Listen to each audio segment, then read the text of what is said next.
Hi everyone, I'm Suma and I'm here with Bonnie Greenwell. She's a transpersonal psychotherapist, author, and non-dual spiritual teacher in Adyashanti's lineage. She has specialized for more than 30 years in mentoring people with transformative experiences related to spiritual awakening and the Kundalini process, which was also the subject of her doctoral research at Institute of Transpersonal Psychology. Hi, Bonnie. Hi, Suma. Thank you so much for doing this interview. I think your knowledge on this subject is very valuable. Thank you. I appreciate the opportunity to share it. You have this unique experience of meeting thousands of people who had spiritual awakening and who went through this process. Can you share about what you learned and if you saw any similarities between so many different experiences? Well, I've written 3 books on what I've learned, so that's a lot of information. But I would say, in a nutshell, I've learned that people can enter a process that leads to spiritual awakening in many different ways, and they will have a whole variety of experiences depending greatly on their history, the way they approach the experience, their health, their age, their backgrounds, and that it's just, as Adyashanti once said, God can do this any way it wants, and it seems that way. People come from many walks of life, many ages, and many ranges of experiences. There are so many things available today for people to experiment with that open up consciousness or shift energy or help them to let go and release some of their old patterns and the limitations that keep them from being awake. For someone who is new, how would you describe what is a spiritual awakening? The term is used for many different things, so I'm going to just say the way that I look at it, which is from a non-dual perspective, is that it's a shift in identification, in a sense, a realization that you're not the body-mind pile of emotions and thoughts that you've been carrying around, but rather you're this pure consciousness that is underneath all of that you came in with, and that pure consciousness is indestructible. And it's not an understanding or a thought about it or reading about it. It's actually a direct and very powerful experience, and it changes your entire perspective of life.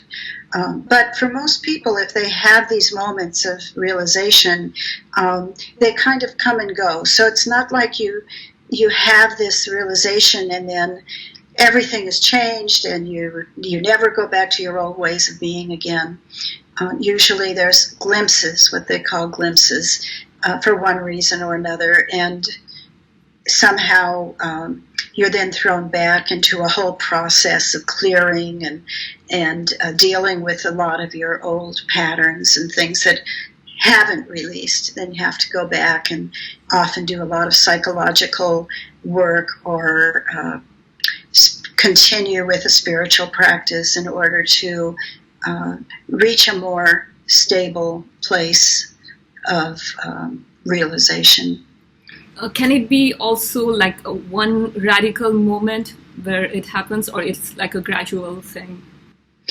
It can be one radical moment, but it doesn't always stick. In fact, some people have probably had a moment like that, maybe even as a child, but they just shrugged it off as kind of a strange experience, and it never became kind of a way of seeing the world, a way of being in the world. But more often it happens to people who are doing deep meditation. Some people might have such an experience very quickly, and others it might take 10, 15, 20 years before they break through, even 30 years. But you can have a lot of other kinds of phenomena prior to a realization, and often there is a process that's very gradual. So it can happen either suddenly or I don't know that I would say it happens gradually because it's a one-time event, but it's more that a lot of preparatory experiences may come before one has the more radical realization. For example, a lot of people have mystical experiences, and they have glimpses of light or a sense of a download of information, or they sense energy moving through their body in many different ways. And these kinds of phenomena may go on for a very long time. Or they can be a meditation practitioner who goes into deep stillness pretty consistently and just feels a great peace and quietness inside during those meditations. And those are all ways that the energy field and the mind prepare themselves for a deeper realization of truth. What do you think triggers these kind of awakenings? There's so many reasons that people will fall into this process. It can be through meditation, through energy work, yoga practices, especially those that use breath work, breathing practices, are designed to open up an energy that leads to awakening ultimately, or it's supposed to, and not always does, but its goal is to bring the whole body into preparation for realization.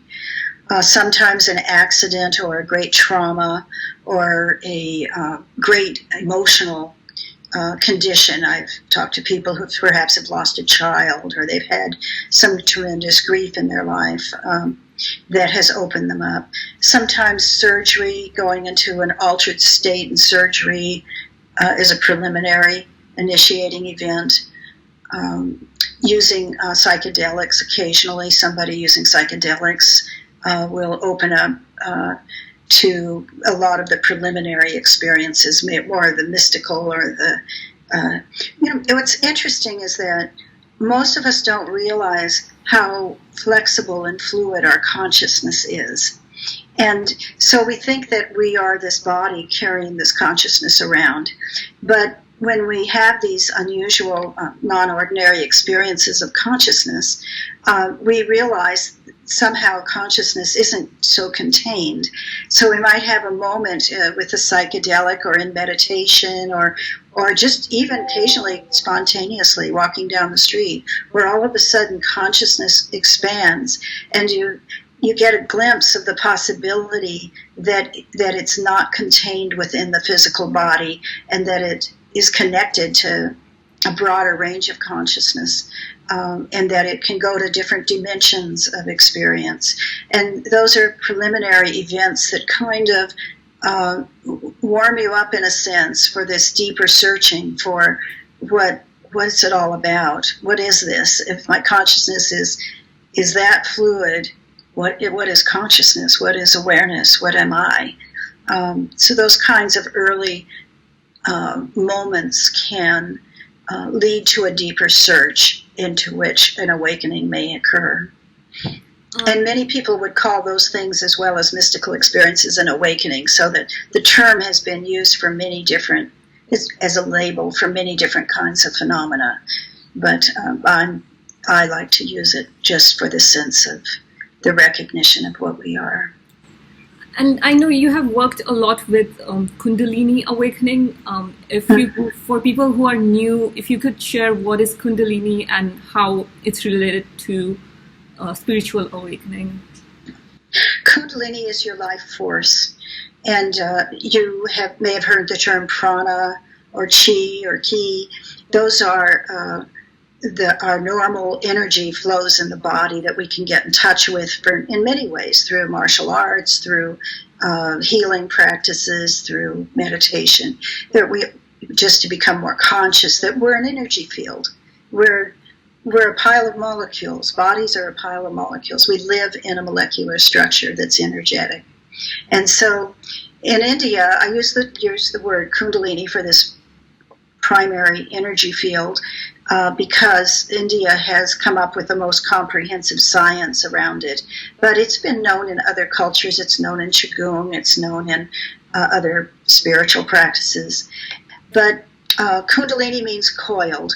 The idea is, in India, is that when a baby is conceived, the energy enters the egg and creates the fetus and the baby. And when the baby's fully formed, the energy coils at the base of the spine and holds your natural energy field, your prana, in balance throughout your life.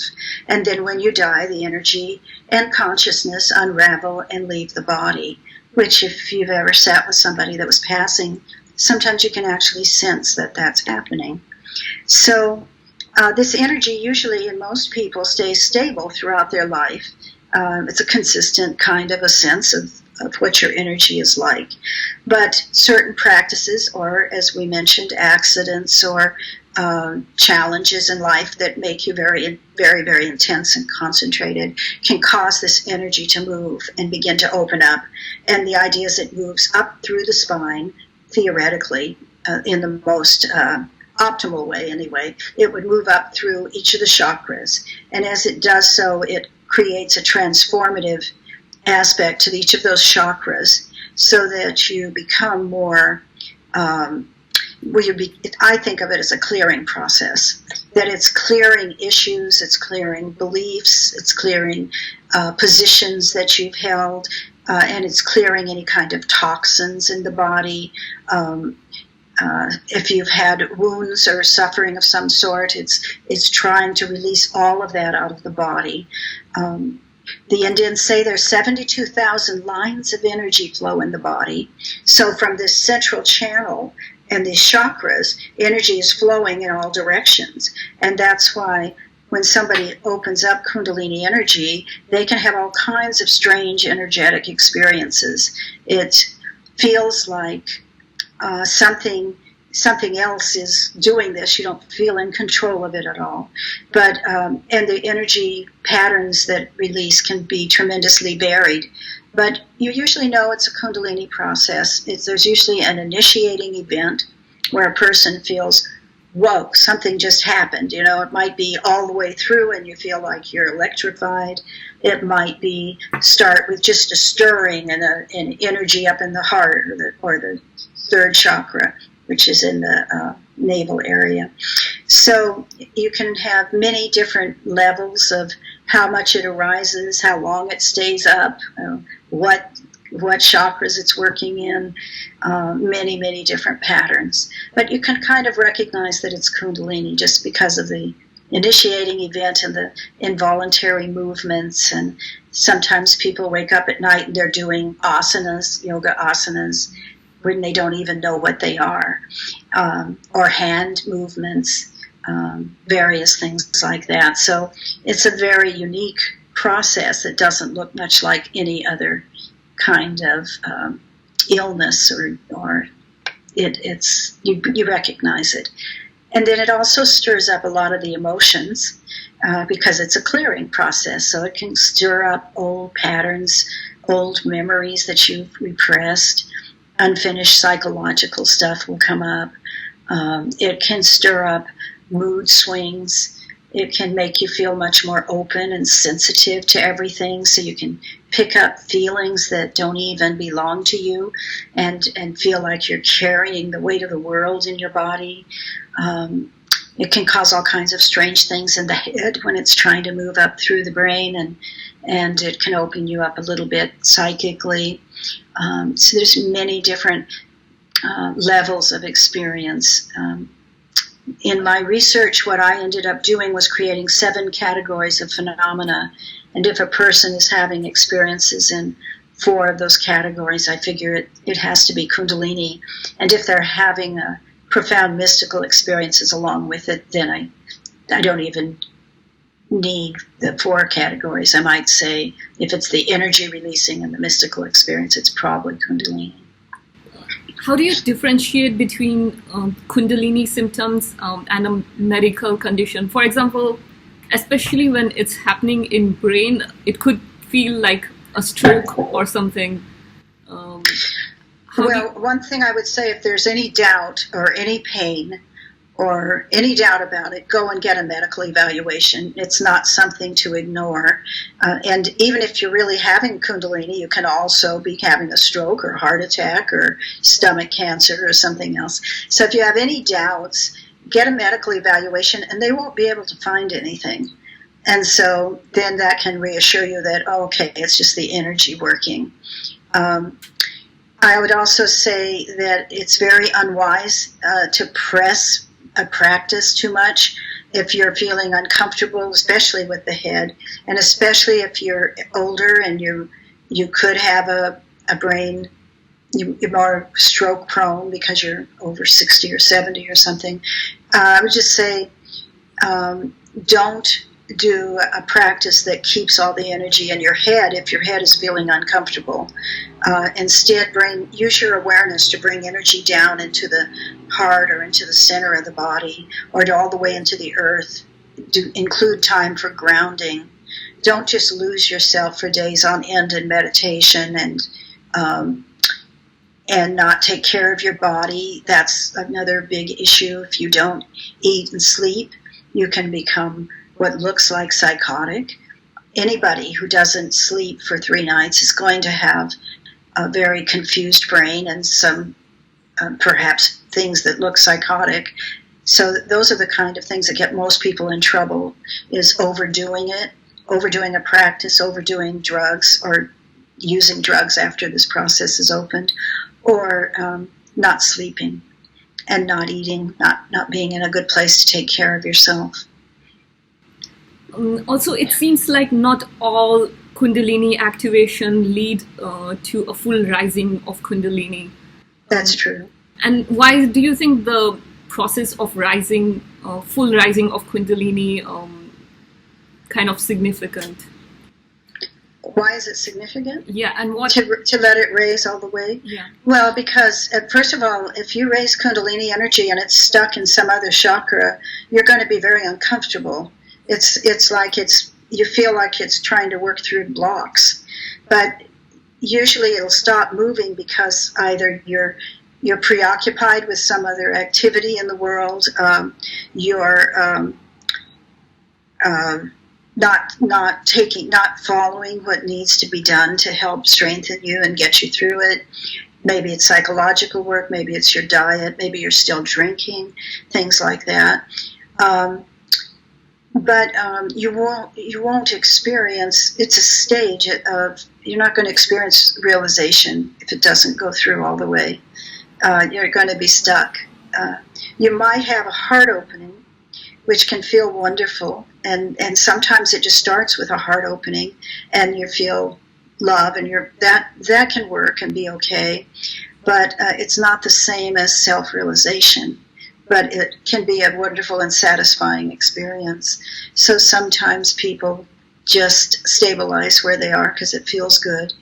The same is true some people will have a psychic opening in this process and they get really entranced by that and go off in the world to use it. And that sort of limits how much further they're going to go because they're using it for some other. Their energy is risen, but they're using it in some other function rather than the seeking of realization or truth. Do you think it's possible for someone to have a realization or experience a non-duality state without having a Kundalini experience? Yeah, I do. And that's kind of what a lot of the Buddhist practices are built on, the idea that the energy is irrelevant, just go into this pure consciousness. But what I've noticed, what I've really learned, when I began my research, I began it looking into what Kundalini was and talking to yogis and going to India and the whole thing, trying to really get the classical perspective. And in India, Kundalini is the model for awakening. It's the methodology that they evolved. And so you get the impression, if you're in that model, that everybody has to start there. But it's not true. And I didn't really see that clearly until I started sitting with Adyashanti. And Aja has these wonderful large retreats with hundreds of people. But back in the day when I first started sitting with him, they were small, maybe 45 people. And I saw people have direct awakenings to truth, have a tremendous shift of realization. But invariably afterwards, their energy will start to move. Because eventually, if you're going to embody what you're not going to be just in a kind of a distracted, out of your body state. You're going to actually embody and live from whatever it is you've experienced as the deepest truth of your life. You have to let your body energy reorganize itself in such a way that you can find this deep inner peace. And the reason we don't have this peace, which is our natural state, is we have all these conditioned patterns that we've absorbed in our energy field over the years. So at some level, we have to release those. And so for some people, it's a very gentle process. It's not very dramatic. And for others, it hits them like a Mack truck, you know. It's like all of a sudden, wham.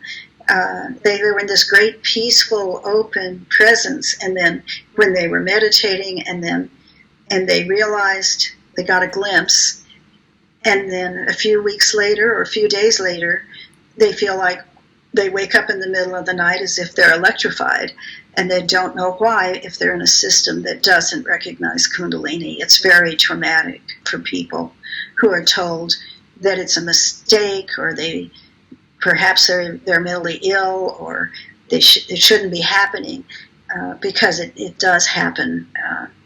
But very often it's not in the paradigm of the teacher, and it's kind of they're given some other model of discounting it, and it didn't happen to them very much or at all, or they are not at that stage of awakening.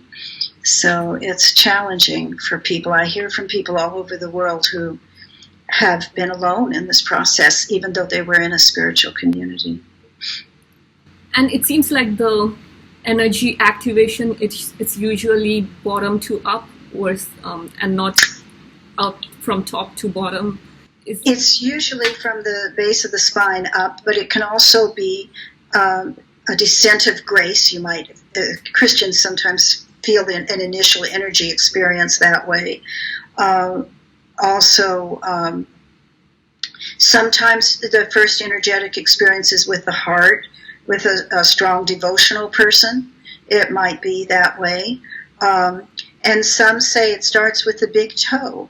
A few people have had an experience of their toenail turning black and falling off, or having all kinds of difficulty with their toe and the energy coming up through the body from there.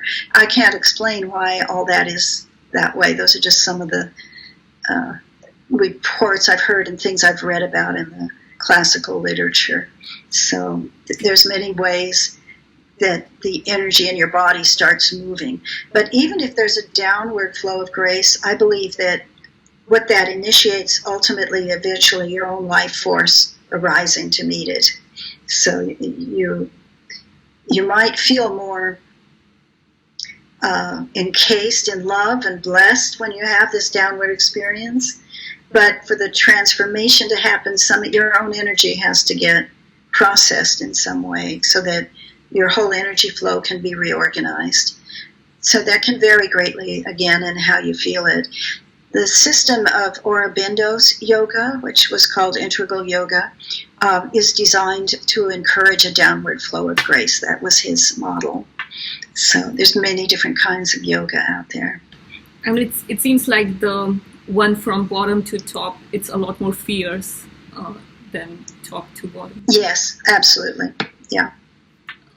And what are the changes that happen in a person? It seems like there are different aspects, not just physical and psychological, but also energetic changes that happen in a person. Can you describe some of those changes? Well, very often you wake up in the middle of the night and your body is jerking and shaking and vibrating.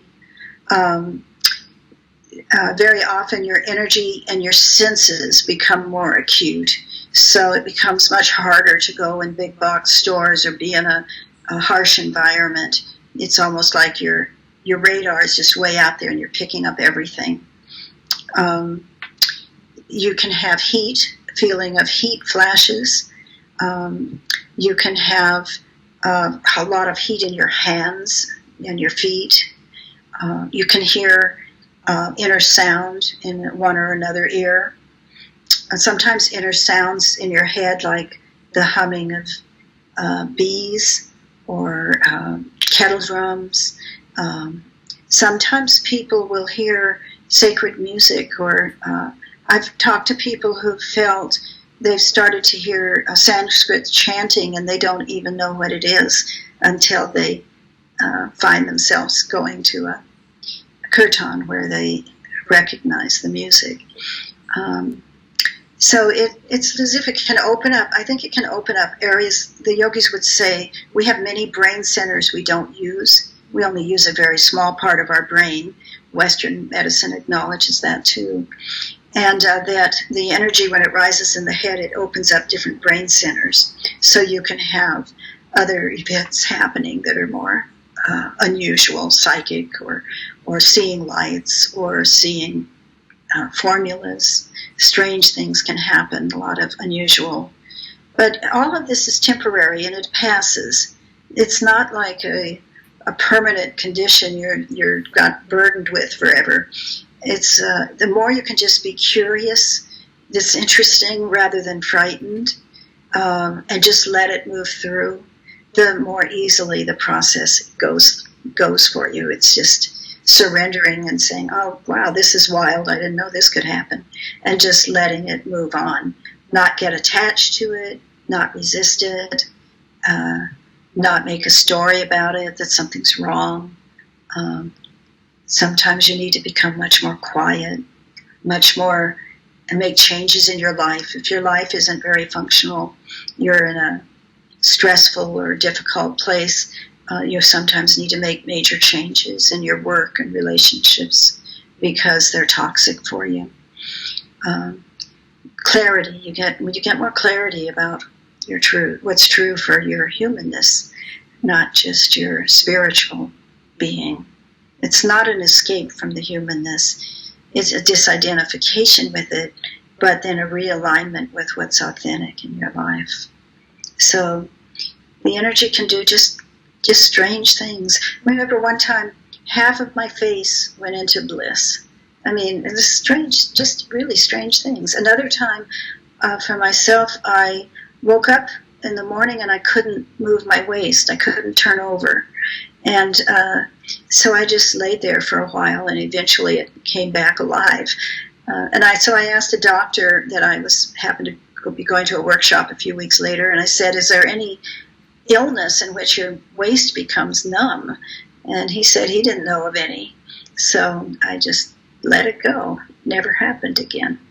So there's a lot of unusual things, and you have to see it as my own life force is trying to reorganize itself, its energy flow, and my consciousness, and help me live free of my conditioned patterning and reactivity and things that are not true. My identification with my body and thoughts and history. It won't go away, but it's not what I am. That's what it's trying to show you. But it has to do a lot of work to get you there, usually. There are some ideas about what awakening looks like. I would love your insight on these ideas. Some people say that there is no sense of self after an awakening. What do you think about that? The relationship to the separate self is changed because you don't believe in it anymore as who you are. So it's not that you don't know this is your body and this is the right body to feed, or that you lose interest in a lot of things, but if you always love chocolate ice cream, you still will. So it's not that separateness is completely dissolved as long as you're in a body. But you don't believe your thoughts. You don't need to believe them. What goes away is the superego, the judgment, the sense of what's wrong with me, how do I look to you, what can I do to get better. All that stuff is what's falling away, that tendency to think about yourself. Self-referencing falls away.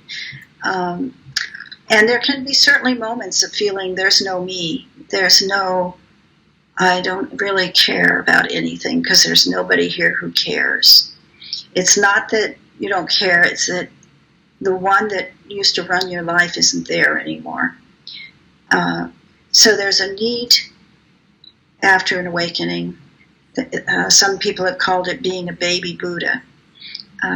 There's a need, just like a baby, like a newborn baby or a baby under 2 doesn't have a sense of self yet.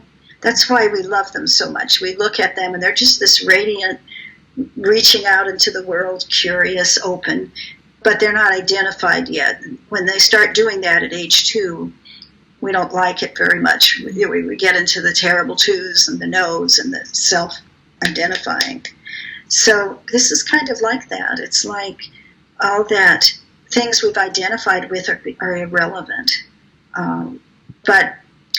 And so we have that openness of a small child, but we also have a developed understanding of the world and skills and abilities, and our we've developed a lot. We're not as helpless as when we were 2 years old. We have a lot of training so that we can rely on and call on when we need it. So your skills don't go away. You won't forget how to drive. It's just that you're no longer trying to protect and preserve an image and your roles are still there, but they're just a role. Like when you have a dream, there you might be doing something really dramatic, and then when you wake up, you realize it wasn't real. That was just being done. You become more attached, more expressive as a doer, as in being. You're more being, and as Eckhart Tolle has often said about being in the now, and you're just presence, as compared to being the doer that the mind has been pushing through life until now. And those are some of the changes. And also about this idea of not having any thoughts after an awakening. People would still have thoughts, correct? Like intellectual thoughts of like building something or creating something. Those won't go away. I guess what usually people refer to is maybe egoic thoughts. Yeah, it's not. It's easy to see that people can still think. Many enlightened people have written books, so you can't write a book without thought, and you can't. We need thought. The working mind doesn't disappear. You can still, if you've lost your keys, you can still think about where you might have left them. It's not that you're not functional. What's gone is the overlay of self-judgment. What's the matter with me? I'm so stupid that I mislaid my keys. What if I don't find them? Something terrible will happen. Somebody will steal my car. That kind of crap that goes on in our brains, in the backgrounds most of the time, because of our patterning and conditioning and self-referencing. And that goes away. And then it's much more possible to simply sink into stillness, into no thought at all. It's as if at the core of us is simply present stillness. And you often touch that. People that meditate a lot often love that because they fall into that. After an awakening, it's more like you recognize, that's what I am. And you are more drawn to be there, usually, much of the time. So if you really want no thought, you want, or you don't even know if there's no you that wants it. You might be drawn into that deep stillness. And so there's times of no thought at all, because there's no reason to be thinking when you're there. You're not trying to build a house or something. But if your natural response in life is to build a house or take care of your 3-year-old child, then that's what's needed in the moment. So you don't just ignore them because you're so quiet. You meet them where they are and do what needs to be done. So you're still capable of, in fact, many people become much more creative, expressing in art or writing music or creating a whole new center of creative activity of some sort. Or they feel drawn to service. They work in hospice. They do things, but you learn to move from a deep core intuitive sense of what's right for you. I got the impression that kind of happened to you, that you went away from one type of career and felt called to do something else, and it may not have even been very logical. It just pulled you. That's how it works when you're living congruently with your true nature. It's more like you're in tune with that energy. You don't have to do that extra work of. There's no human effort. It's whatever arises. That's right. And one more, I would say this is like a spiritual myth that some people think that all mystical experiences are equivalent to awakening. That may not be true. What are your thoughts on that? Because some of them, even like mystical experiences, could be an illusion. Well, it's an interesting way to think about it, because from a non-dual perspective, everything is an illusion. We're energy fields, but we appear to be really unique, separate bodies here. And from a non-dual perspective, it's all created because of the way our bodies are constructed in our minds, that we have this appearance of form as it is. But as far as mystical experience, some people are just tended toward mysticism and others do not. Some people, it's probably a brain center that's open that allows some people to have, or maybe not even a brain center, because a lot of times a person will have one wondrous mystical experience and that's it. It turns their life around. Like St. Paul falling off the horse and giving up being a soldier and becoming a Christian. That's not too uncommon to have a huge. One of the very earliest psychiatrists had a mystical experience while riding in a Hansom cab, and it's Richard Buck. I think it was Richard Buck. It turned his whole life around. He had been kind of an explorer, and then he studied psychiatry, and in those days psychiatry was pretty bad stuff, and people were kind of punished for being mentally ill. He formed some of the first psychiatric institutions that were really about healing, and that was just, if you read his book, that was probably the only mystical experience he ever described. So they're really life-changing experiences, and some people are more prone to them than others. Other people who have awakenings, it's much more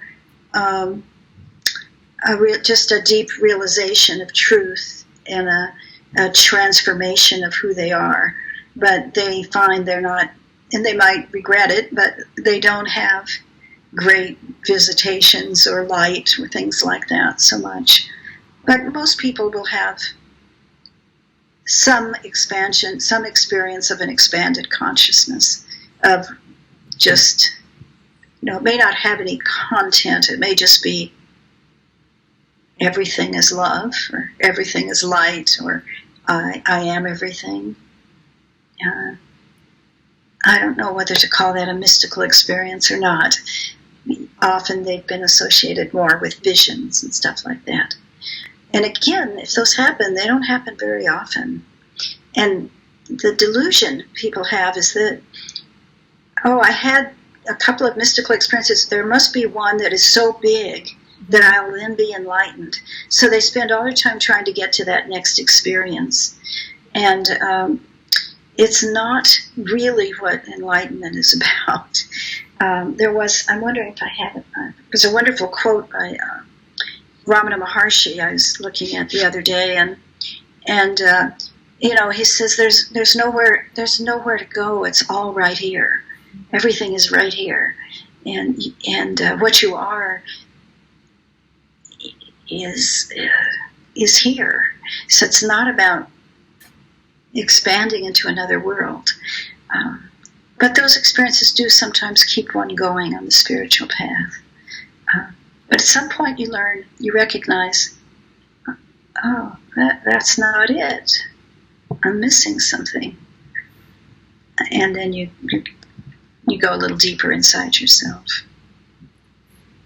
Thanks for clarifying that, because I feel like some spiritual teachers can make it all about mystical experiences, and I think this may be more than just a mystical experience.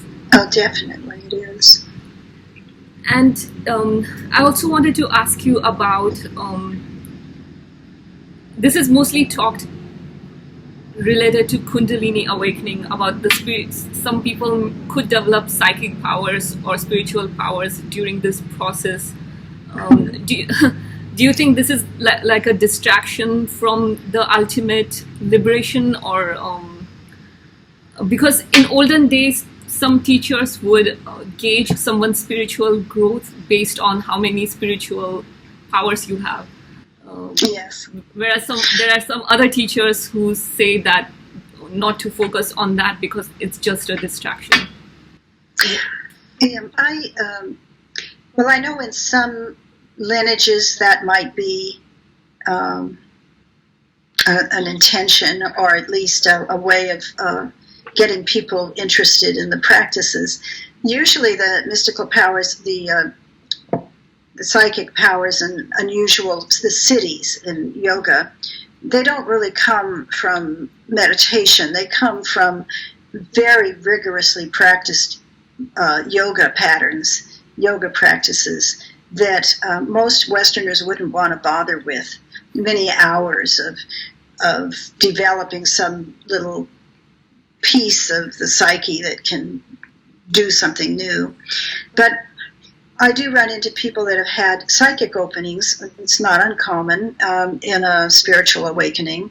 Some of them are very unhappy about it. They feel very oppressed if some kind of an entity shows up in their life. They don't want that. They don't want to talk to all their dead relatives or whatever it is that's there. And they can shut it off. You can say, this isn't for me, I'm sorry, go away, I'm not going to use this city. And usually that is very helpful to just stand up against it. Other people do get very entranced by it and really lose the ability to go deeper into the true nature. In a way, you found a very interesting other dimension to play in. Right now, this dimension's maybe lost its charm, but here's another one that's got a lot of interest and curiosity for you, and that may just be your destiny in this life. It's not necessarily a mistake. It's not that everybody should go all the way through this process. We're each a unique expression of consciousness, having its own unique experience. And so I don't believe that stopping is wrong at all. It's just, but it can be a sidetrack that doesn't allow you to keep going all the way through if that's your intention.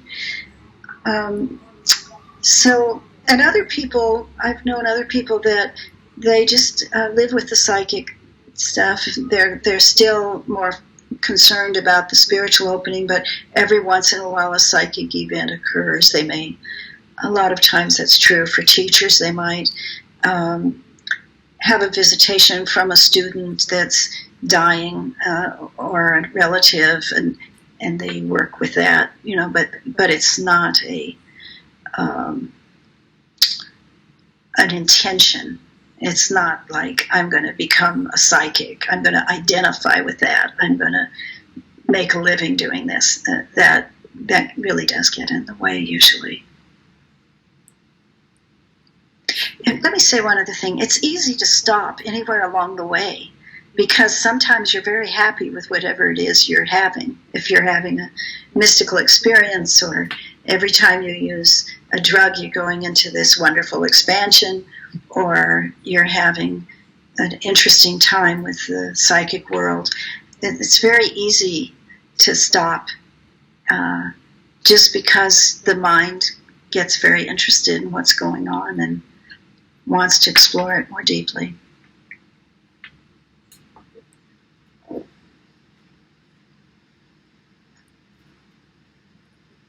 And this is something very subtle. You can see this in some spiritual teachers. There is still a me. The me hasn't collapsed completely yet, but there's this strong new identification of that they have arrived and they don't have to do any more work on themselves, and they can't have any self-delusion. They are liberated, but there is still, that's their new me. That's their new identity. How would you differentiate? Like, if someone is new in this, it's easy for them to fall in that trap. Yeah, it is. How would you differentiate? There's a wonderful book called Halfway Up the Mountain that addresses this topic that you might want to recommend to listeners if this is an issue for them. I think you have to kind of go by your intuition. If you have a teacher that is acting out in a sense, I don't think the current age, I think the classical way of the teacher was to be really special and to be separated and to be, you kind of had to do whatever they wanted, kind of. That was the classical way maybe 100 years ago or 50 years ago. Now in the West, I think we're very vulnerable because we're not adequately prepared to deal with teachers. And I think that if a teacher appears to be doing self-centered activities, they want to be worshipped, they want to be, they are sexually involved with a number of students rather than just, they might have a partner, there's nothing wrong with that, but, they're around behind the scenes and it's secret, and because I think it's very hard for a male teacher when men are basically worshiping them, and often one falls in love with a teacher because the reflection, it can be a projection or it can be a reflection of the divine, opens your heart, and so you give them the credit for that, so you love them. And it's really an obligation of a teacher, in my opinion, to hold that without any invasion of the person's psychology. Simply hold it until they can know themselves, until they pull it back, the projection, and just realize, I am the love.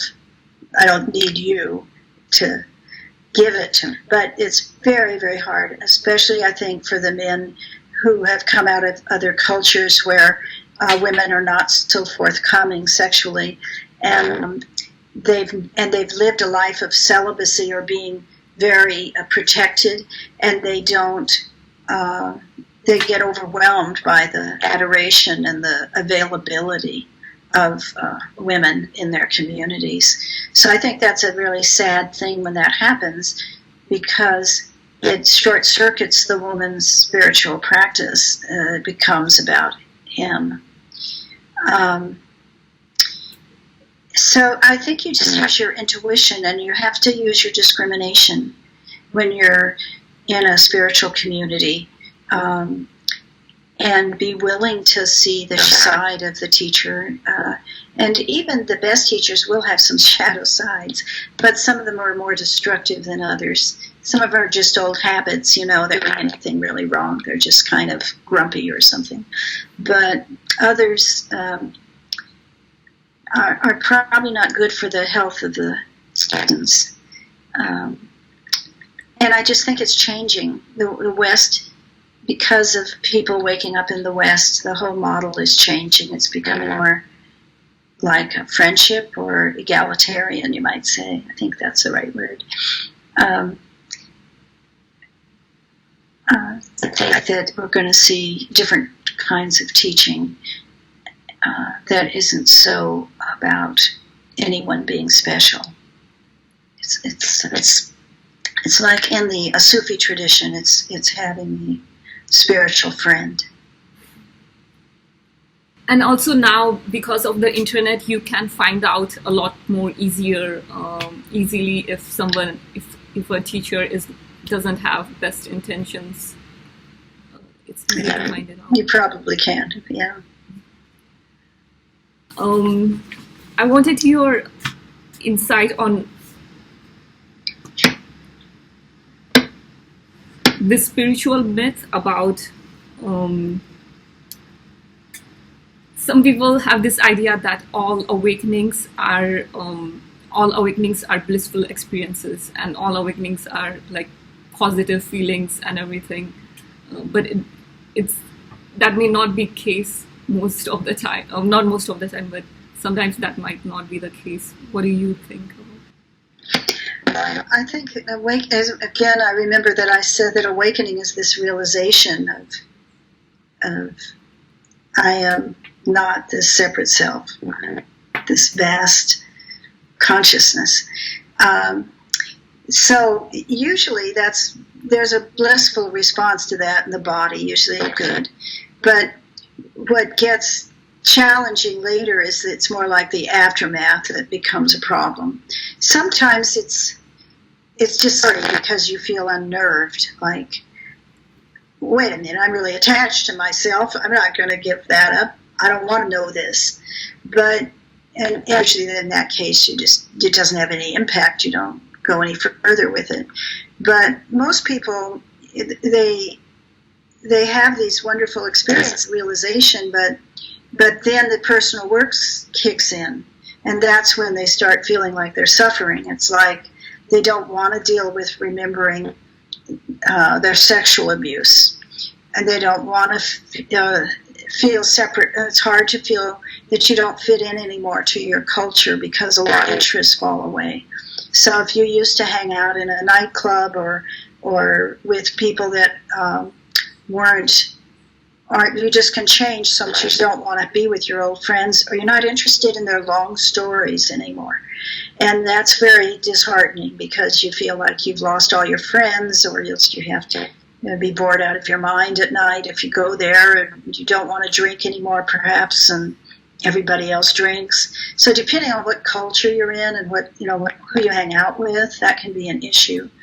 You can also feel like this energy is arising and your body doesn't feel so great anymore, and you were in bliss a couple ago, so you feel like you failed or you did something wrong. And that's really a mistaken thought, because it's the process is going to help you clear things out, and it can only clear them out by bringing them up. And so it might be an old physical pain, it might be an emotional issue. So then you can get stressed or angry or hate the energy because of what it's doing. And those are the patterns that get you in more distress. So I see it more commonly as going into a anger, depression, or fear later. and sense of failure and loss, and I made a mistake, which is really sad when that happens. People sometimes tie themselves up that way, and that's just their old pattern. If that's how you feel, you need to look at, but am I really that person? Where did that come from? And why am I willing to believe that when I'm this expansive consciousness? I don't have to carry that around. But it sometimes takes quite a while before somebody gets an opportunity to do that kind of personal of what they need to do. And how would one differentiate if that erosion of personal identity is because of the spiritual awakening, or if they are depressed? Well, usually, I wrote something about depression. You asked me these questions, told me some of these questions earlier, and I liked what I wrote. Let's see if I can find it.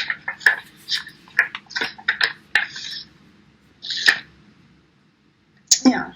Depression is a reactive state.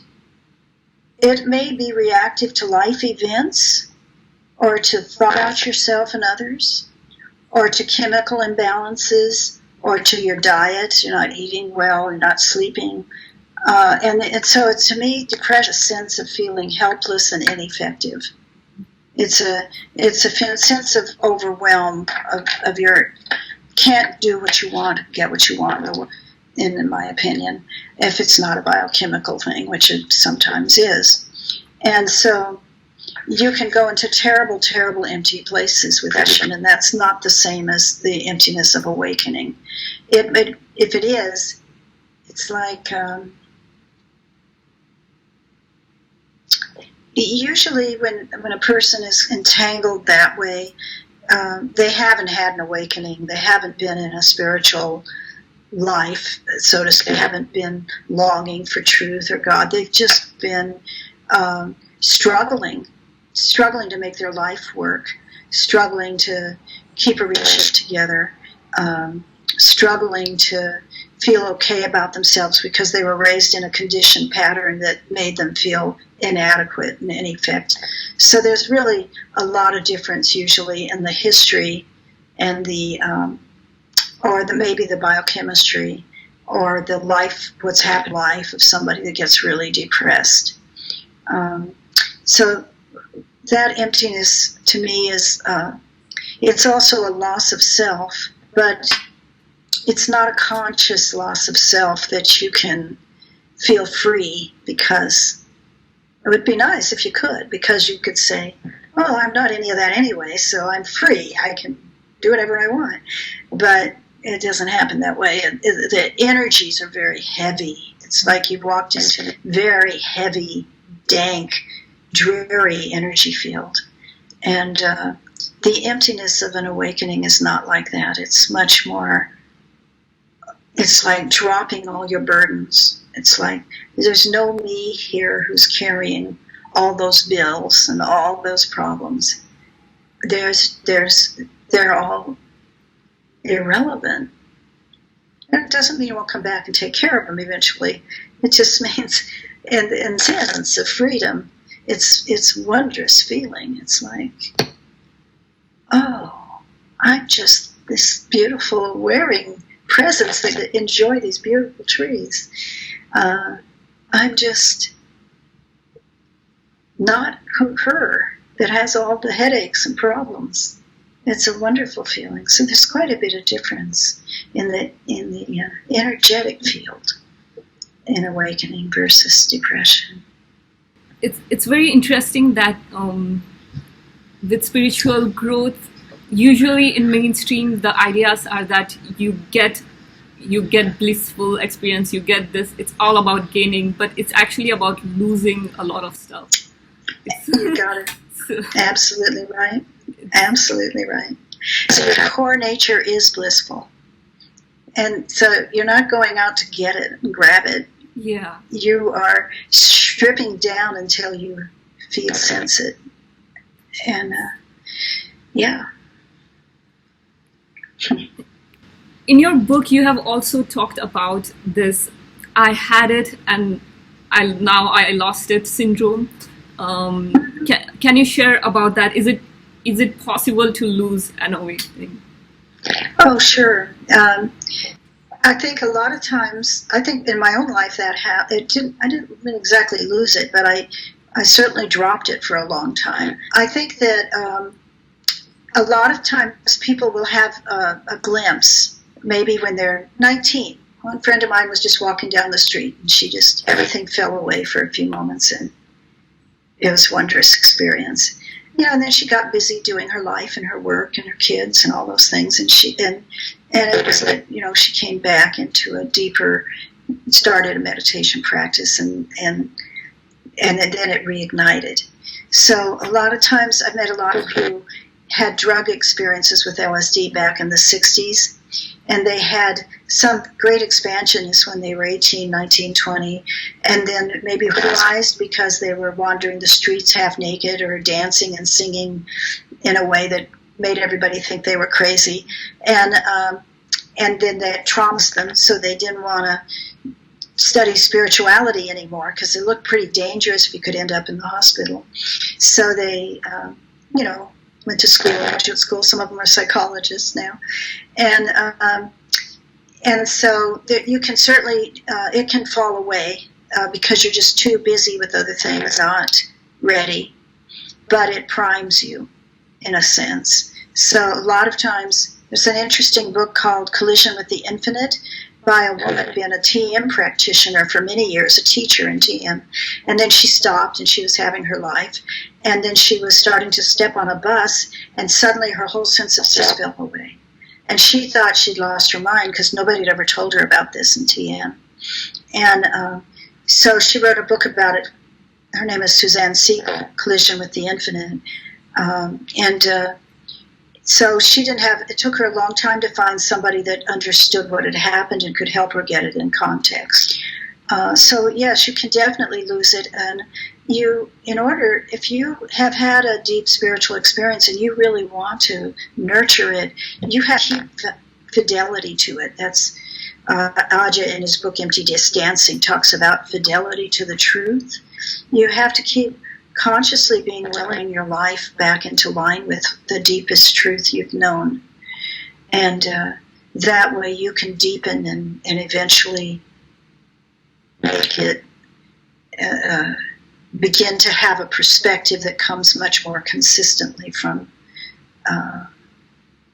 the pure awareness rather than the mind. So those are the main things I think I've seen and why people lose it. Sometimes life just comes up and really shakes people up. They lose their house burns down, their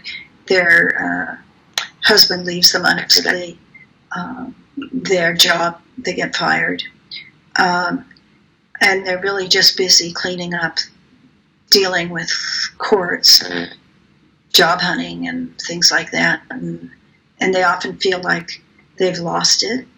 And they've lost something that was so precious, and maybe it had lasted for a few months. But I think that's just life. Sometimes we're not in the right relationship that's really right for us, and the things that aren't right for us fall away. And that can be just devastating emotionally. But I would venture a guess that most people that go through that 10 years later, when they've actually got their life reorganized in a way that's more congruent for them, and I would say they are glad that it happened, because now they have a very congruent and a life that just seems to be in flow and working. So many things can happen. Life happens. No matter what your plans are, it happens its own way.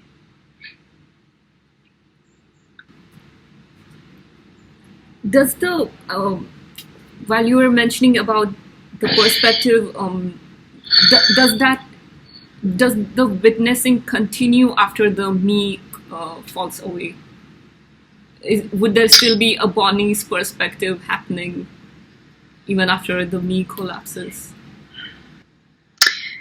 Well, I can talk self because I don't think I'm,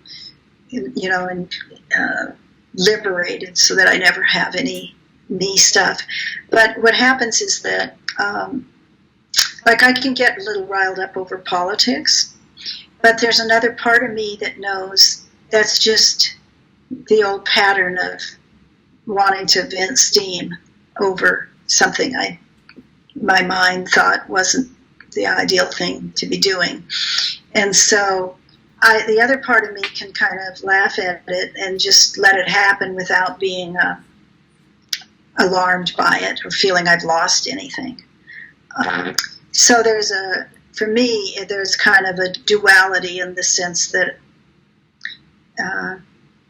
I guess I'm free to be there or not be there. I don't have to be there.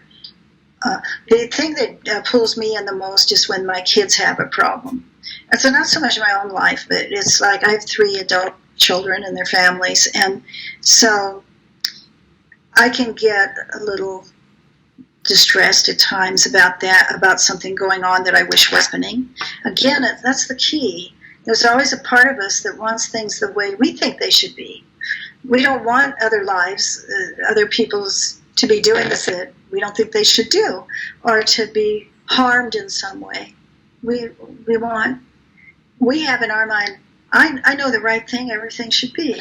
And the true nature isn't that way. The true nature is just, wow, look at that. That's what's unfolding there. That's what God wants to do there. So it's much freer. So when you've had enough realization, you're able to fall back into that place. And it's all part of this. It's just part of life. It's part of a life flow. It's their karma or whatever it is. And you don't get to be in charge of it. And it doesn't matter how much you've seen or know, you don't get to be in charge of anyone else's life. So for me as a mother, and a grandmother, those are the kinds that might come up. And that's probably one of the reasons why traditionally spiritual communities have been against people having families, and they have celibacy, because then there's a lot less people to worry about. It's just your own and maybe your community. But, like Ramana, I may have this wrong in my head, but it seems like there was a time somebody was going to claim his property and take away the ashram. And a lot of the people there were very upset about it, And he just didn't care. It was like, oh, we'll see what happens. So that's a liberated position. It's like, well, we'll see what happens, No need to change reality. So, most of us are not quite what it was. And we're just working it out. And I think that's true for most teachers, too. I don't think the majority of teachers are that free. I mean, they're free. They're liberated. They know what is. A lot of them, not all of them.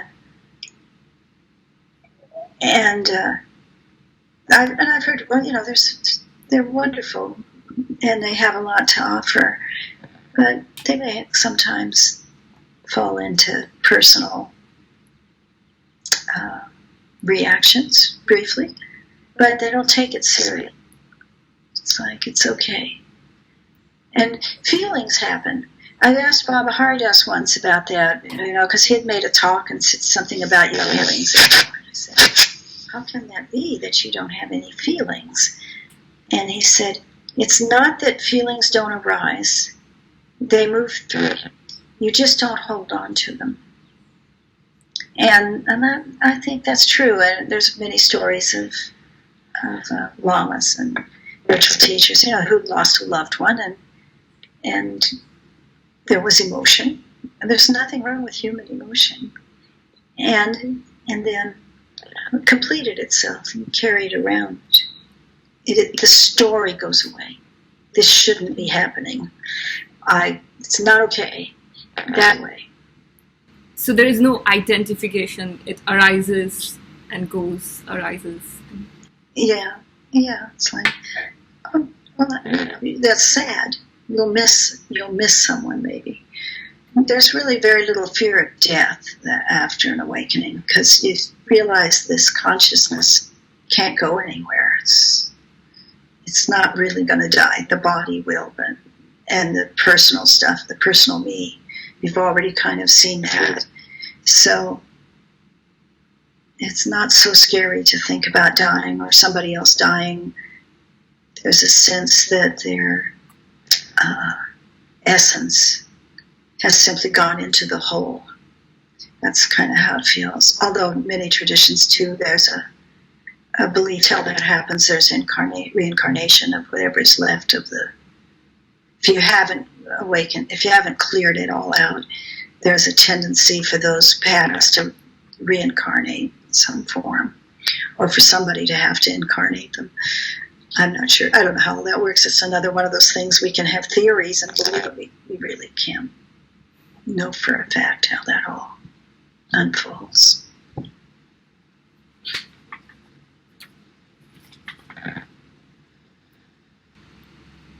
Can you explain the difference between awakening, realization, and liberation? Oh, that's a big question.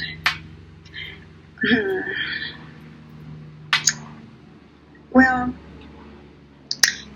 I think that I would put awakening and realization in the same category, and I described awakening a little while ago as being the true realization of, it's really, you don't wake up, consciousness wakes up within you, and somehow the you steps aside. So that's a sudden realization of consciousness as being vital, alive, everything, everyone, all of that. So I would call the realization of the self, the same thing, because the self, again, Ramana Maharshi has said that the self, he uses the self as a term a lot, is consciousness. So it's that which wakes up. I think that for myself, I've kind of separated liberation as being a more stable of living congruently from that place, that there's really no personal design or interest left anymore, and you're just living from that giving, or I don't know if it's always giving, sometimes it's more internal, but there's a sense that nobody's here, but awareness is here. Awaring is happening, eating is happening, moving is happening, but there's really nobody doing it. And it's more stable that way. And I think it's prayer for that to be a stable condition. I think most people flow in and out of being leaning into life as a, well, and then there's also a return. It's also a return into ordinary living. That's true too. It's a willingness to be a human, laugh like a human, dance like a human, play like a human, do the work that needs to be done in the house or whatever, without resistance. So it's like the freedom to be doing human stuff, that flow, and the freedom to fall into the more expanded realizations and expressions that are available to you. It's like the psyche has this fluidity. You can go in either direction. Oh, I'm gonna go to a movie. I'm gonna go call a friend and go out to lunch, and I'm gonna sit. I'm gonna spend the next 3 days sitting in silence, and there's no resistance and there's no attachment. There's no desire to grab things to be a certain way. And there's a sense of, it doesn't mean you never have any pain or you never have any problems. And I'd say that the most liberated person I've ever known is Adyashanti, and I know him quite well. And had some medical issues that most of us would be very unhappy about. And so he addresses those when they arise, but he's also deeply at peace about it. He's not making a story of it. There's nobody there making it a problem. It's just, if you have a lot of pain, you need find a way to alleviate it. And then Baba Haridas was a beautiful being too at Madonna Center. He's just recently passed away.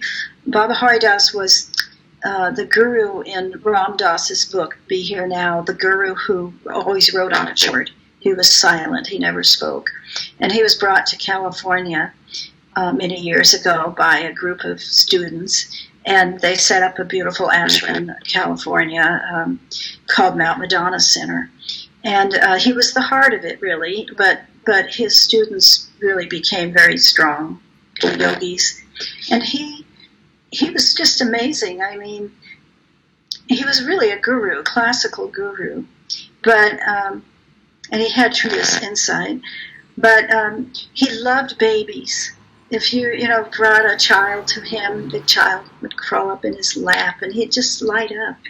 And he loved having his students create all these wonderful icons around the property where they live. So there's a wonderful Hindu temple, a small one, to Hanuman. And there's, so he lived in both worlds. But he was clearly very, not really of this world, but very much willing to be present in it. I think that's liberation. And, that's just my opinion. Someone else may have another perspective.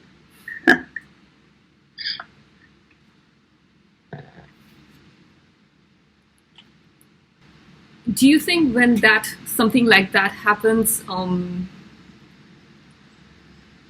it's natural to feel purposelessness, or is there a sense of barrenness where does life after that becomes boring, or does it become more interesting? Well, that's a good question.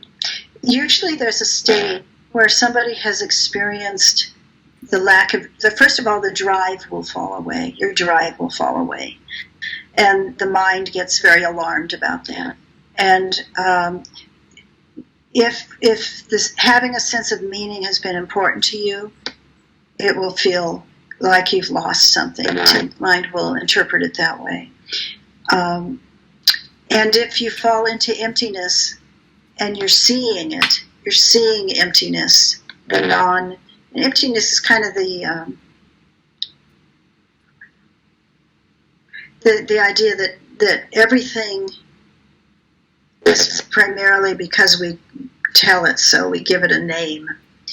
I don't know quite how to explain it, but you can fall into feeling really empty and bare, and usually it's the mind looking at it that says, oh my God, nothing is happening here.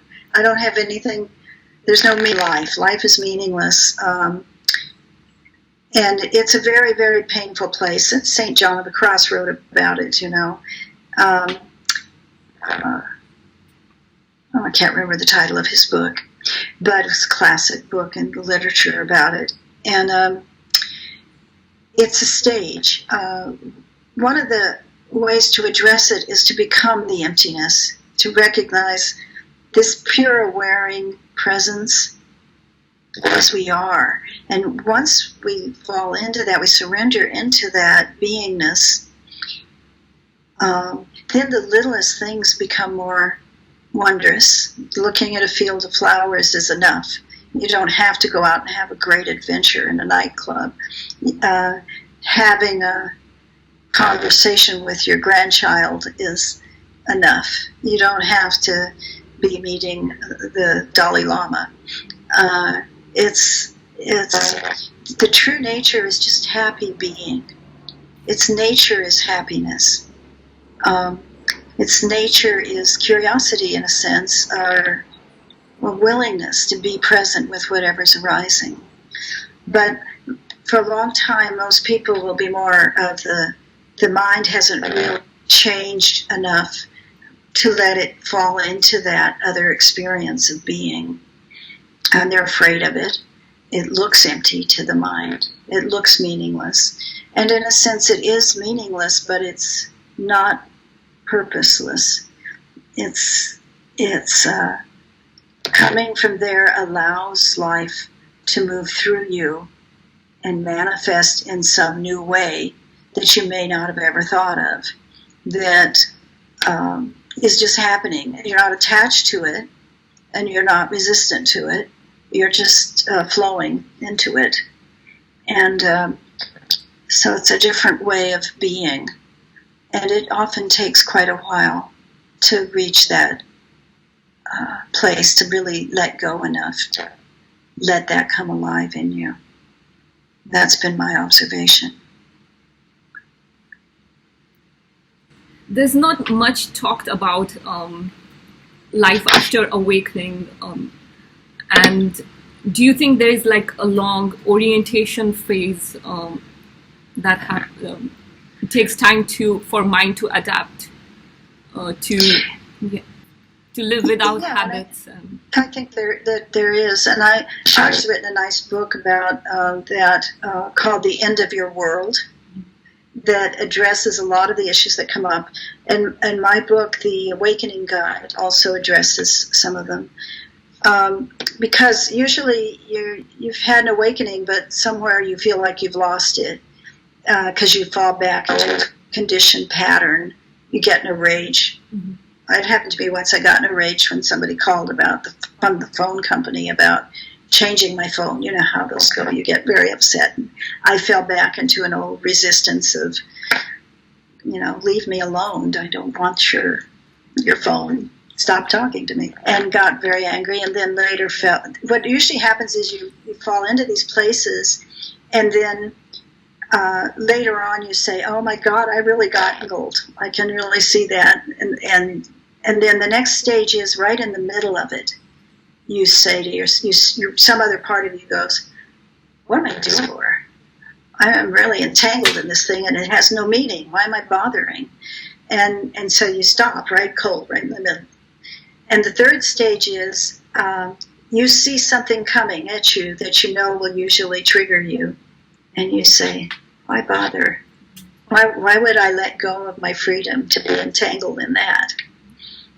And that's been my observation of how it unfolds for most people, and certainly for myself.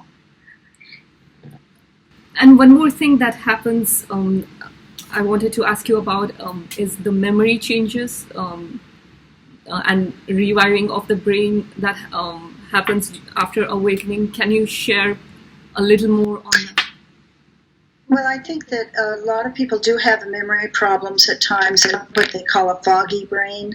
You'll go through stages, especially if you're meditating a lot, or if there's a lot of energy in the head where you can't think, where you can't clearly, or you can't remember. And you can get very irritated by that. And when you feel frightened or scared because of it, it makes it. You really have to learn to drop down and, in a way, think with your belly, think with your deeper intuition, and move more slowly.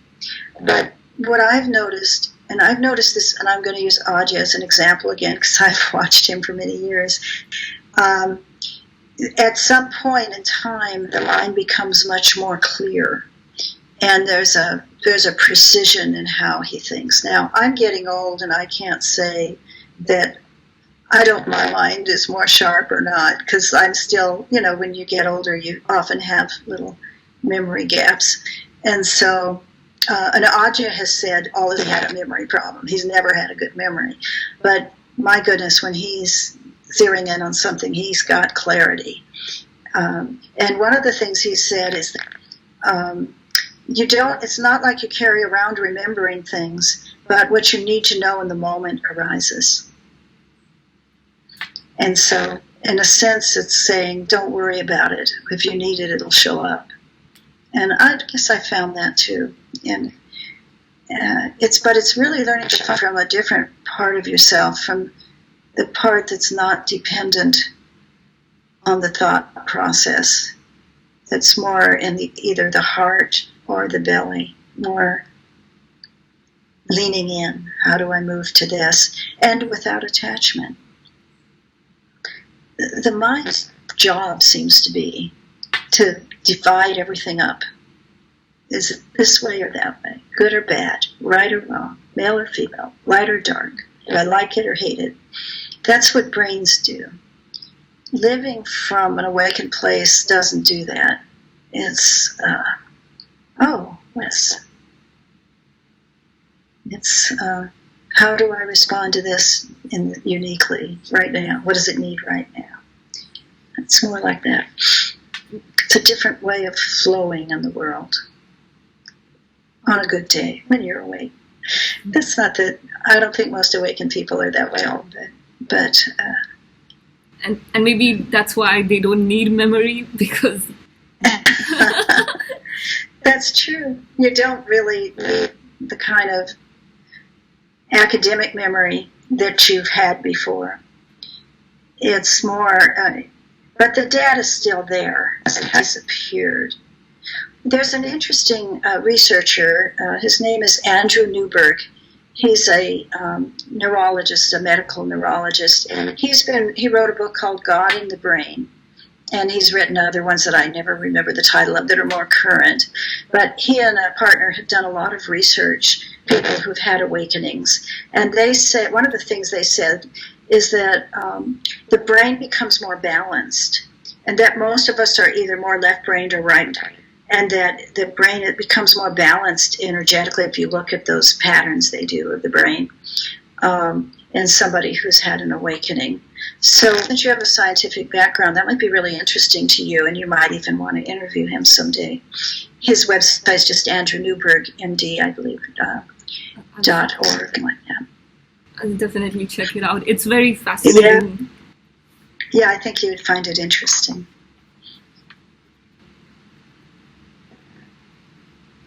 And if someone doesn't have any framework to understand this, or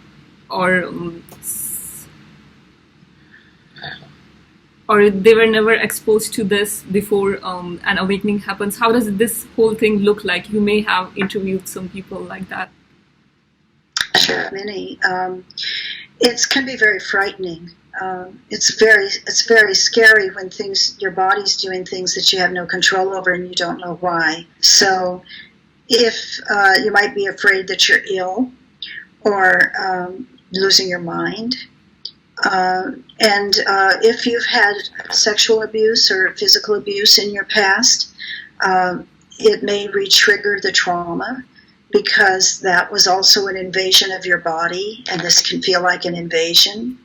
So if you have no context for it, you can be much more frightened, and the fear makes it worse because it's released the stress out of your body. So I'd say the most important thing I do in my work when I consult with people is give them a context for their experience that makes sense, and that you would be amazed how much more calm that is. In my book, the Kundalini, people have said just reading that has really calmed them down because it gave them a context. We just don't have it in our culture, and therapists and even yoga teachers and meditation teachers don't have the context. So even somebody in a community or somebody that goes to a psychotherapist, they may frighten the therapist, or at least get the therapist into using their own paradigm, which is going to be pathological.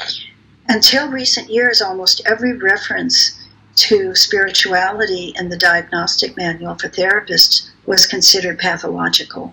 So it's only been in the last 20 years or so there's been any encouragement of looking at it differently.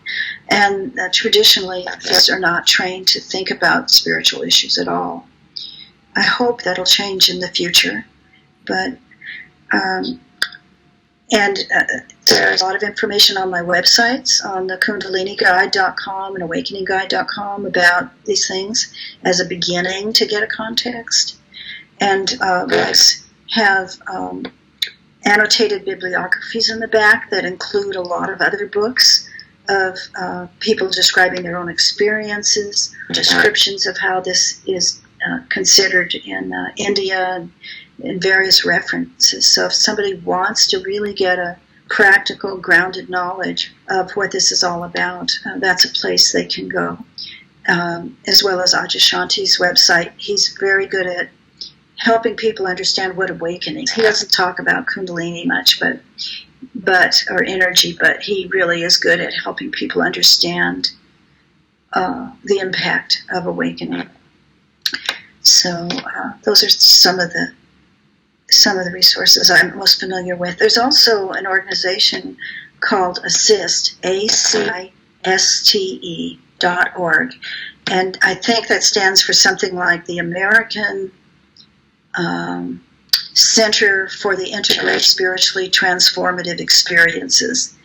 And it's a group of people who have had non-ordinary experiences, and it's nonprofit, and they offer free programs and support and conferences and things. It's a very new organization. It's been around about 2 or 3 years, but that's another resource. Are you noticing like more and more people having these, waking up? I expect so, but we didn't have the internet until recently, so we don't know what it was like back in. I started my work before the internet, and just through books and calling people and word of mouth, we ended up with a major conference with 500 people that the Spiritual Emergence Network held back then. So I think that people have often been out there, but they haven't been able to find one another because the communication was so different. Unless somebody was in your neighborhood, you wouldn't have known. And very often, for some reason, people are not in a community where he knows what this is. I get calls from strange places, Thailand, Oklahoma, I don't know, just Russia, Syria, and Turkey, people who are having meetings who don't know a single person to talk to about it anywhere. Don't know why it happened. So maybe it is happening more. I hope so, because we need more consciousness out there in the world. But and there are more resources available now. A little bit, not a whole lot. I guess we could say the Spiritual Emergence Network is another resource. It's been around off and on for a long time. And a lot of the transpersonal associations in various countries include knowledge of spiritual issues, academics, not necessarily Kundalini, but they might know something about it, but not with the background that I have, but more of as a just awareness that it exists. And often, and there's a new organization called Science and Non-Duality that is bringing together science and non-dual teachers to talk about the correlations between particularly quantum physics and science, but I've also heard some very interesting biologists at this conference. It's not a spiritual conference much as it's a little more academic, but many people go there and speak. So I'm finding by attending that occasionally that there is a lot more out there than there used to be in terms of. One of the issues is, though, there's so much out on the internet, and many of them are offering practices that in the past were very obscure and very specialized in somebody that was well prepared. And so you can get this, in a sense, on the internet these days, but you can't know how much preparation you need before trying some of these things. And you can into great confusion because you've had some kind of an opening that you don't know what it is, or it isn't the way the teacher has said it should be. But many people are exploring with offering these teachings, different kinds of teachings nowadays on the web. So we're going to see a lot more awakenings. I don't know if we'll see it. We're going to see a lot more arousals of Kundalini and a lot more maybe glimpses, but I don't know how much more we'll see of people who follow the journey all the way through, because it's a difficult journey in many ways. And now we're starting people saying it's dangerous. We shouldn't be letting everybody meditate. But that's a misinformation too, because many people think that if your logical stuff comes up, it's dangerous. You shouldn't be thinking about those things in your past. And your psychological stuff is going to come up with deep meditation yoga eventually, so that it can be cleared out. So it's an opportunity, but some people see it as a high risk. So there's lots happening in that way. My question with the teachings and practices that are offered, some non-dual speakers talk about how that it itself is like a dualistic perspective, because now it's kind of like suggesting that a person has to become worthy of something. That person has to learn something and become worthy of an awakening. And non-dualistic speakers say that perspective in itself, it's like... Well. Yeah, I think that's a misunderstanding. I think that, first of all, nobody deserves or earns this right. And many people who wake up have had really horrible histories and done nice things all the time. And all of us have certainly regrets in our life. It's not about worthiness. That's a real misconception. Yeah, but what the practices are really about is preparation of the body. If it's yoga practices and meditation, meditation is really about learning to train awareness. And we are awareness. So we train awareness to be one-pointed. And then once we've been able to do that, we have a little bit of stillness in us, a little bit of ability to get beyond the chatter. We may have potential of turning the awareness into itself and recognizing, oh my gosh, this is all there is. I am this awareness. This awareness, functioning of consciousness, I think, in my perspective. So meditation is training, and the people call me wanting to awaken Kundalini. I don't recommend they do Kundalini practices. I recommend they do meditation, because then if the Kundalini activates, it will be in its own timing and in a way that's right for them. So practices are very good. They discipline. We live in form. We live in duality as this body. The body is living in duality. There's you and there's me. That can't be. If I may not exist, but if you slash the face, something's going to be unhappy about it. It's going to feel it. So we can't deny our humanness, but nothing is all one. There is nothing but the oneness. In a sense, our bodies, our minds, our consciousness, my consciousness, yours, the listeners, it's all one consciousness.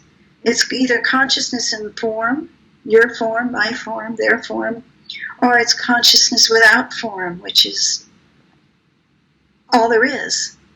And so we learn to train the separate self enough to be willing to fall into the realization of the one self, the oneness, without resistance or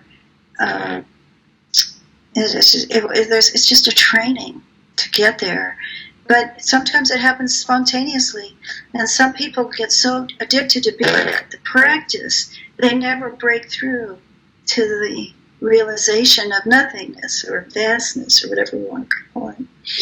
So I'm unique because I really pull both of these. I really honor both of these. I'm a mother and a grandmother. I've been married forever. I live a married life. It's not about denying life. It's about really how much more we actually are. But letting that consciousness enjoy this momentary experience of being human without being attached to it or without being resistant to it. That's how it feels to me. It reminds me, you made a good point about that in your book, about avoiding extremes, either being too attached to the me, the personality, or being attached to the divinity, that everything is spiritual. So this is a good point to be like moderate and have a balance of those two. It's also like saying everything is spiritual, even you, even the life, the person. Everything comes from one source. We can label that one source spiritual. We can label it life. We can label it whatever we want, but let's label it spiritual. How could anything separate from that if there's only one source? So we don't need to divide things up that way. There's only one thing happening, and here we are as a parent, separate self, doing it or experiencing it, learning it, having the experience of it. Why? We don't know. That's the mystery. We can't ask one system. There's a very profound mystery, but we can understand that it is. How does the embodiment of that liberation looks like?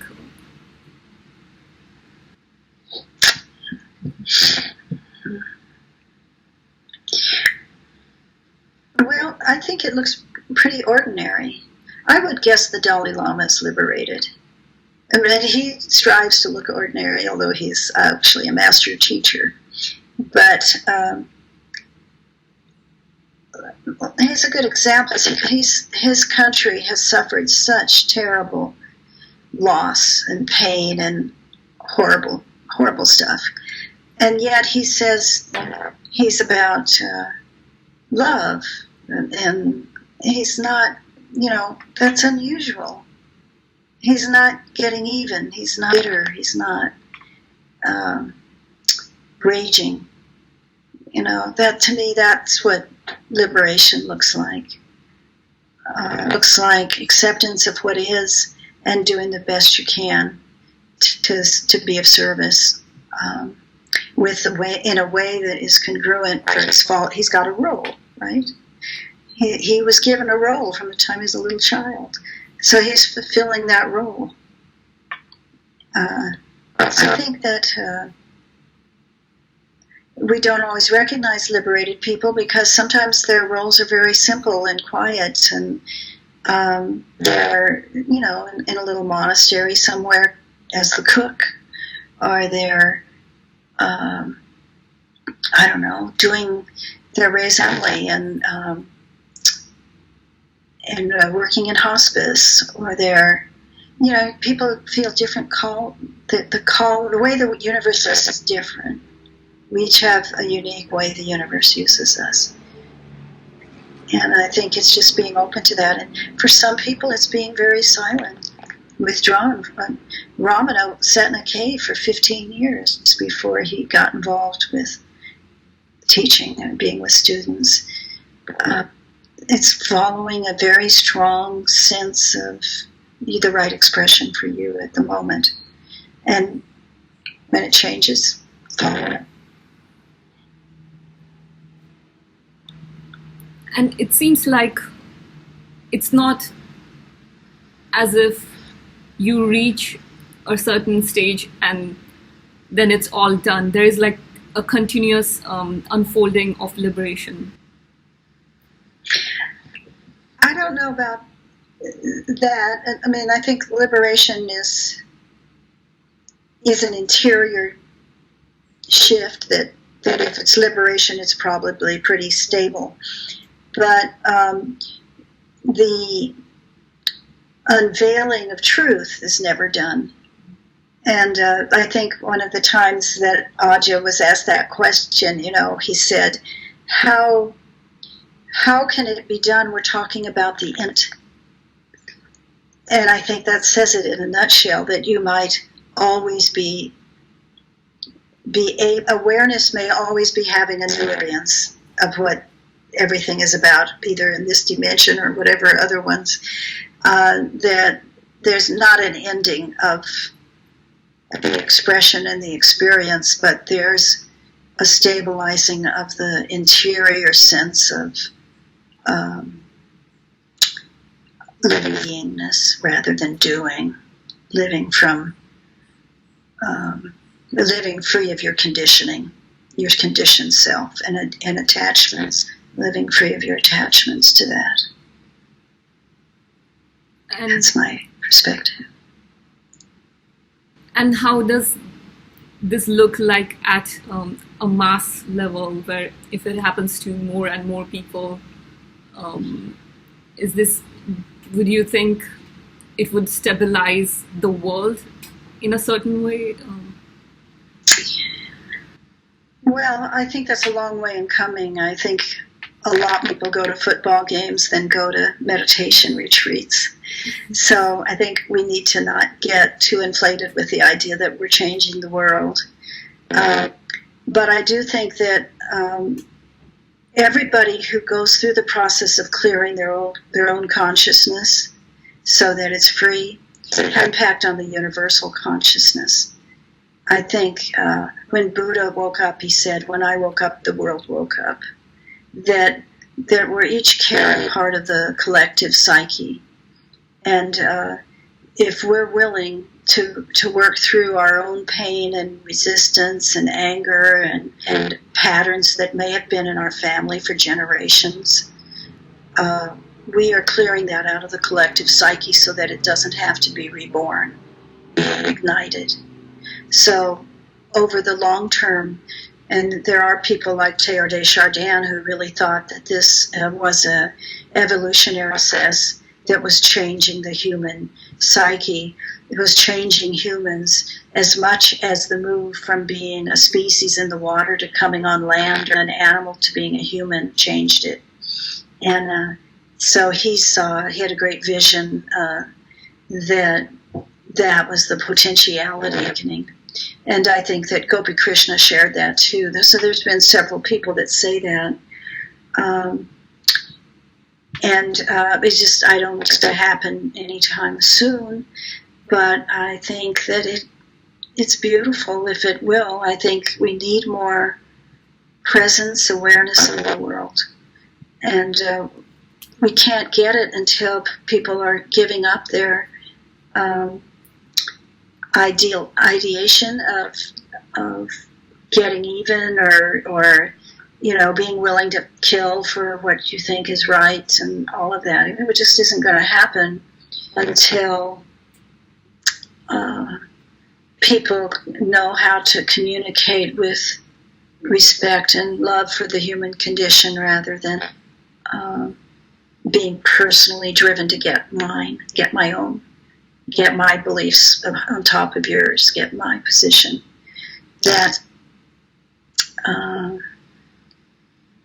But that's the human condition, and it's probably not a mistake. It's just the way things evolve. I don't know.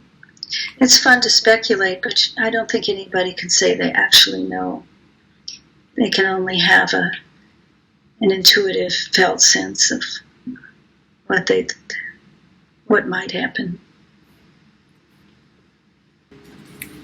I have to say, I'm really impressed by your work. I think it's one of the best that I came across during my research, and you're really inspiring to me. So thank you for that. Thank you very much. I appreciate questions too. They allowed me to speak in depth about things that have great meaning to me. So that's been good. I'm glad we interviewed.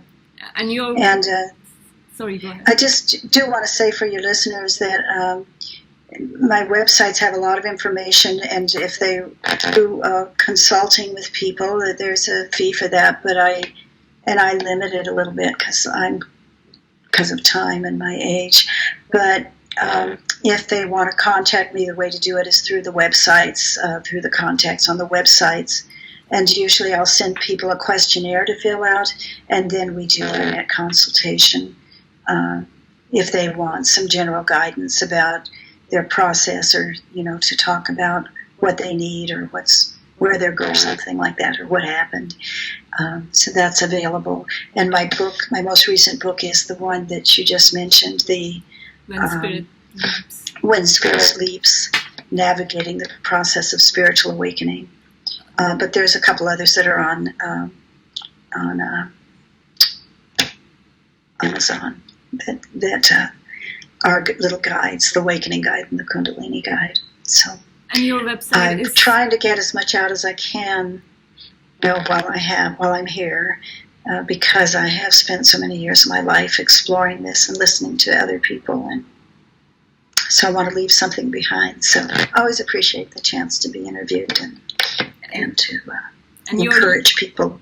You're leaving something extremely valuable, Bonnie. I'm genuinely impressed by your work. It's very thoughtful. It's written in a way that it's very easy to understand.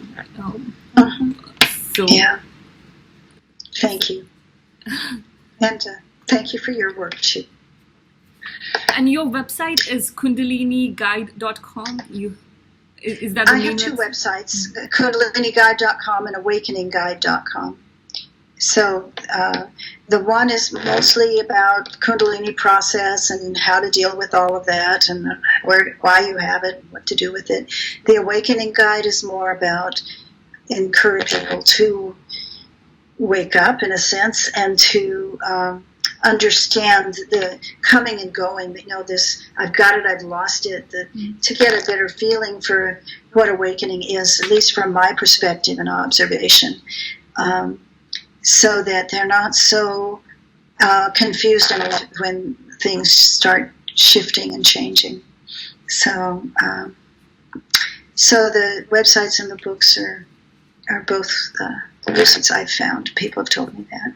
And would you be speaking at Non-Duality conference this year?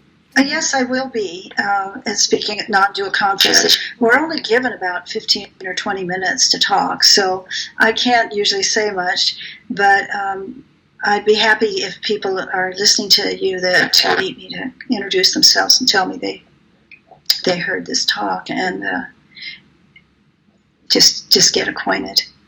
So, and I don't have any other commitments right now for speaking, but probably will be doing more on the web. There's a lot of other interviews I've done too on YouTube, particularly with Batgap, Buddha at the Gas Pump, which is a wonderful resource for spiritually oriented people. He's interviewed hundreds of spiritual over the years, and they're all available to listen to. So it's a really good way, if you're interested in a workshop or a teacher, to get a sense of who they are and what to say before you sign up. So I think he's another person who's done remarkable work from his own sense of how to ask and contribute from what I've experienced. I saw your interview. Mm-hmm. Good. And yeah, I definitely look forward to more of your work. I'm going to keep an eye on your website. Okay. And hopefully I'll make it to the conference this year. I'm not sure, but if I do, I'll come by and say hi. That would be a good place for you, because you probably would meet a lot of interesting people when I have on your show. Yeah, it looks... there's hundreds of speakers. There's just many speakers. So it's a good opportunity to hear who's out there now and what they're talking about. And they have a good merge of science and non-duality. Yeah, they do. Thank you, Bonnie. I deeply appreciate your time and your work. So I'm very grateful for this interview. Thank you very much. This has been lovely meeting you. Take care. And keep in touch. Yes, I will. Keep in touch. Okay. I will definitely. Right. Take care. Oh, you too.